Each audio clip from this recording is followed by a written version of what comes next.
রাসূলে পাক সাল্লাল্লাহু আলাইহি ওয়াসাল্লাম এক ইহুদির কাছ থেকে ধার করেছিলেন এবং নির্ধারিত তারিখে সেই ধারের টাকা পরিশোধ করেছেন। ওই ইহুদি একদিন পথিমধ্যে রাসূলুল্লাহকে ধরে বলছেন, মুহাম্মদ সাল্লাল্লাহু আলাইহি ওয়াসাল্লাম, তুমি আমার কাছ থেকে যেই টাকাগুলো নিয়েছিলে সেগুলো ফেরত দাও। নবীজি বলছেন, আমি তো টাকাগুলো তোমাকে ফেরত দিয়েছি। সেই ইহুদি কয়, না, আমি টাকা পাইনি। হুজুর বলছেন, আমি দিয়েছি।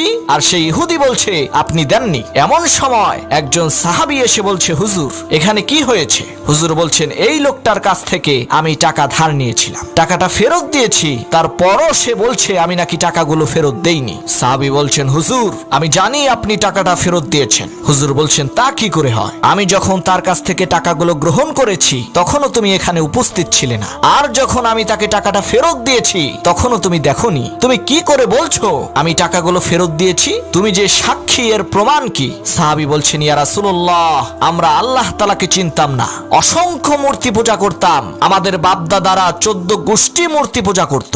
আপনি বলেছেন মূর্তি পূজা চলবে না, এক আল্লাহর ইবাদত করো, তার দাসত্ব করো। আল্লাহকে দেখি নাই, আপনার কথা মতো মা বাপের ধর্ম ত্যাগ করে, শত শত মূর্তিগুলোকে পরিত্যাগ করে এক অদেখা আল্লাহরে বিশ্বাস করেছি।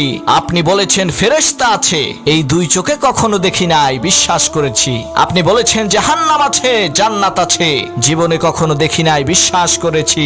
আপনি বলেছেন এই জীবনের পরেও আর একটা জীবন আছে, সেখানে আমাদেরকে উপস্থিত হতে হবে, আল্লাহর দরবারে জবাবদিহি করতে হবে।